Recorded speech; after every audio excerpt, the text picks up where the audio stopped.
Assalamualaikum warahmatullahi wabarakatuh. Perkenalkan, nama saya Muhammad Rafli Mardika Jabran, dengan anggota kelompok Alvin Hidayat, Hilmi Algifari, Juan Octavian, dan Sadam Isbul. Di sini saya akan menjelaskan tentang penggabungan antara kamera HP dengan kamera laptop menggunakan aplikasi stereo vision, deteksi objek, dan 3D reconstruction. Ya. Bagian awal yaitu ada import library, yang dimana pada program ini memuat seluruh pustaka library yang dibutuhkan. Fungsinya seperti AES-OSTime untuk operasi sistem, manajemen, dan file. Yang kedua ada soket yang digunakan untuk menemukan IP kamera HP seperti Droidcam. Yang ketiga ada threading supaya streaming kamera tidak membuat viewing lag. Yang keempat ada OpenCP, yaitu menangkap video, membuat stereo vision, dan deteksi objek. Yang kelima ada NumPy, yaitu perhitungan matriks dan array. Yang keenam ada PyKit5, membuat aplikasi GUI atau tampilan antar muka. Yang ketujuh ada Matplotlib dan Access 3D, membuat grafik histogram dan point cloud 3D. Yang kedua ada konfigurasi dan pembuatan folder. Bagian ini menentukan cam 1 URL alamat kamera HP melalui Droidcam. Yang kedua itu ada cam 2 dengan ID dan kamera laptop. Yang ketiga ada folder penyimpanan seperti original, stereo view, detection, analisis, dan histogram, sehingga aplikasi dapat menyimpan hasil secara terorganisir. Nah, langkah ketiga itu adalah load model deteksi objek. Nah, file ini tuh terbagi menjadi dua, yaitu mobile net SSD deploy proto.txt. Yang kedua itu ada mobile net SSD deploy cave model. Nah, jadi jika file tersedia deteksi objek canggih aktif, dan jika tidak ada aplikasi otomatis memakai metode sederhana, yaitu disebutnya thresholding. Nah, yang keempat itu ada fungsi networking atau pencarian IP Droidcam. Nah, yang keempat itu ada fungsi networking, pencarian IP Droidcam. Termasuk fungsinya itu ada tiga, yaitu ada get local IP untuk mendeteksi IP laptop.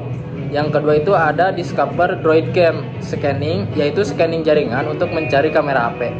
Nah, yang ketiga itu, langkah ketiga itu ada tree system URL untuk mengecek apakah URL kamera HP valid. Nah, tujuannya itu aplikasi bisa menemukan kamera HP otomatis tanpa input manual. Nah, lalu langkah kelima itu ada kelas video thread atau streaming kamera. Bagian ini sangat penting. Fungsi video thread yaitu yang kesatu adalah menjalankan streaming kamera thread terpisah agar GUI tidak macet. Nah, yang kedua itu ada mengirim setiap frame baru ke GUI melalui sinyal Qt. Nah, langkah kelima itu ada class video thread, yaitu streaming kamera. Bagian ini sangat penting, yaitu fungsi video thread yaitu untuk menjalankan streaming kamera di thread terpisah agar GUI tidak macet, lalu untuk mengirim setiap frame baru ke GUI yang melalui sinyal Qt. Nah, atau bisa di stop dan dijalankan lagi tanpa crash. Intinya menjamin video dari dua kamera tetap real time dan stabil. Nah, langkah keenam ada manual calibration dialog, yaitu untuk menampilkan jendela berisi baseline, jarak antara kamera, focal length, dan image size. Lalu ada tombol how to measure. Karena proyek ini tidak menggunakan cashboard, maka kalibrasi dilakukan manual. Nah, langkah ketujuh ada main window atau tampilan utama aplikasi. Nah, gunanya itu untuk menyimpan frame kamera kiri dan kanan, status mode stereo view dan detection. Nah, lalu ada parameter kalibrasi, yaitu baseline semisalnya sama dengan 65 mm, focal length-nya yaitu 800. Nah, di dalam lalu lanjut, yaitu di dalam Contohnya itu seperti ini, di dalam unit UI view berisi yaitu preview kamera kiri dan kanan, lalu ada tombol. Nah, di tombol itu teh ada setup kamera, stereo view, detection, analyze frame, 3D reconstruction, shape, snapshot, dan axis. Nah, aplikasi dirancang agar user friendly.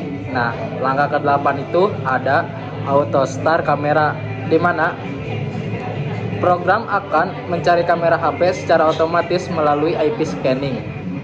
Jika tidak ditemukan yaitu menggunakan URL manual, dan jika tetap gagal maka memakai kamera laptop saja. Lalu langkah ke-9 itu ada start and stop kamera. Fungsinya itu seperti start kamera, yaitu akan memunculkan atau menjalankan kamera kiri di HP dan kamera kanan untuk yang di laptop. Lalu akan menghubungkan sinyal frame ke fungsi seperti on frame. Nah, langkah ke-10 itu adalah on frame, yang bagian dimana ini bagian paling penting ya, fungsinya untuk menerima frame dari kamera. Dan jika mode ini detection on, maka akan menampilkan bounding box object. Lalu ada stereo on, yang dimana akan menghitung disparity map. Dan yang terakhir ada normal, yaitu hanya menampilkan gambar. Di sini proses utama terjadi. Lalu ada langkah ke-11 yaitu display frame, yaitu terbagi menjadi 3, yaitu mengubah BGR ke RGB, merender ke QLMage, lalu menampilkan GUI pada QLabel. Yang ke-13 itu ada toggle stereo view, yaitu terbagi menjadi 2, yaitu mengaktifkan tampilan display team map real time ya. Lalu ada disparity, yaitu disimpan ke folder. Langkah ke-14 itu ada save snapshot, yaitu untuk menyimpan foto kamera kiri dan kanan tanpa dimodifikasi, alias mungkin yang dimaksud foto mentahannya ya. Nah, yang ke-15 itu ada analisis pair, atau bisa disebut lagi analisis lengkap. Menganalisis pasangan gambar kiri dan kanan, histogram terbagi menjadi 4, yaitu ada histogram RGB, PSNR, SSIM, atau depth map, yaitu seperti stereo BM. Tampil dalam jendela dan jendela analisis. Lalu yang ke-16 itu ada reconstruct 3D, atau fitur paling kompleks, yang dimana menghasilkan disparity seperti SGBM, penghitungan kedalaman. Lalu ada proyek 3D point cloud, ada visualisasi 3D menggunakan Matplotlib. Lalu ada menyimpan point cloud dalam file NVZ. Inilah fitur utama untuk aplikasi Stereo Vision 3D. Nah, yang langkah ke-17 itu ada close event ya. Close event yaitu menghentikan semua thread agar aplikasi tidak crash. Nah, untuk langkah ke-18 itu ada main program, yaitu menjalankan program GUI utama ya. Nanti shortcut-nya akan saya tampilkan di video ini ya. Langsung saja kita kesimpulannya ya, yaitu aplikasi ini merupakan sistem stereo vision lengkap yang dimana yaitu satu untuk memudahkan dua kamera sebagai kamera kiri dan laptop sebagai kamera kanan. Dan nomor yang kedua itu ada untuk mampu melakukan streaming real time, deteksi objek, penghitungan disparity, depth estimation, analisis kualitas citra, dan rekonstruksi 3D atau bisa disebut point cloud. Nah, yang ketiga itu tidak membutuhkan chessboard calibration karena kalibrasi ini dilakukan secara manual. Dan yang keempat itu dibangun menggunakan Python plus OpenCV dan PyKit 5 ya. Mungkin sekian untuk penjelasan teori dari saya, yang dimana nanti penjelasan selanjutnya akan dilakukan oleh teman saya.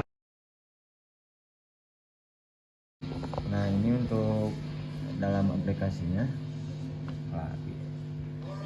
Di sini kita bisa men-setup dulu ininya mau berapa pixel, atau bisa kita auto detect size misalnya. Nah, ini akan otomatis terdeteksi dalam frame kamera yang aktif. Oke. Apply. Nah, kita coba. Nah, ini untuk setiap kita klik tombol ini akan save secara otomatis dan menyimpannya ke dalam folder. Kita coba, tapi kalangan ini toggle stereo. Nah, ini untuk toggle stereonya ini sudah otomatis masuk ke dalam folder. Lalu ada, kita matiin dulu. Lalu ada objek deteksi. Nah, ini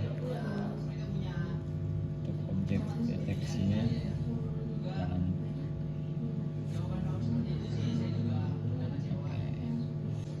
Lalu di sini ada analis frame-nya.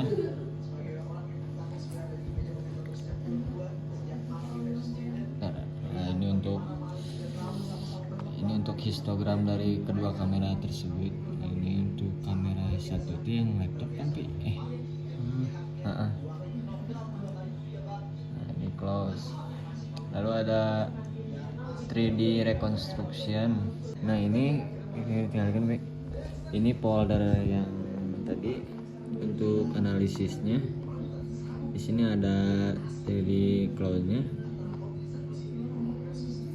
Nah, ini untuk 3D point cloud-nya seperti ini.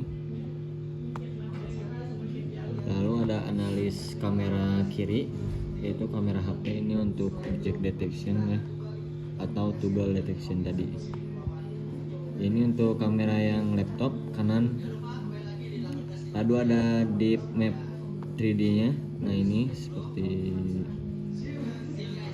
apa ya, ini merah cok. Lanjut. Nah, ini untuk ini deep doang cok. Ini yang deep map. Nah, seperti ini.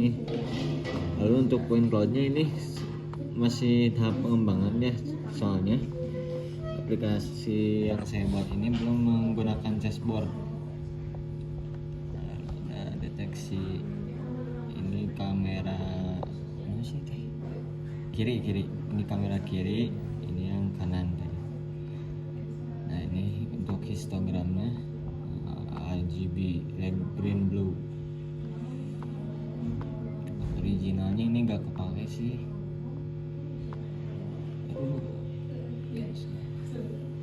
Nah, ini untuk stereo disparity. Stereo right. Nah, ini untuk kalibrasinya masih bentuk ini ya, TXT, soalnya yang saya sebut tadi di sini belum memakai chessboard. Ya, mungkin segini ya kalau untuk pengembangannya. Mungkin nanti kedepannya kita bakal memasangkan chessboard dan kalibrasinya tidak seperti ini lagi ya, dikarenakan tugas ini akan memanjang sampai nanti UAS. Saya akan usahakan aplikasi ini berjalan semesti yang Bapak inginkan. Begitu ya, mungkin segitu saja. Untuk kelompok kami yang lain itu Sadam, Juan, Hilmi, mereka tidak bisa berkontribusi dalam membuat video ini dikarenakan mereka sangat sibuk ya, ada acara Pi. Jadi ya mungkin segitu. Terima kasih.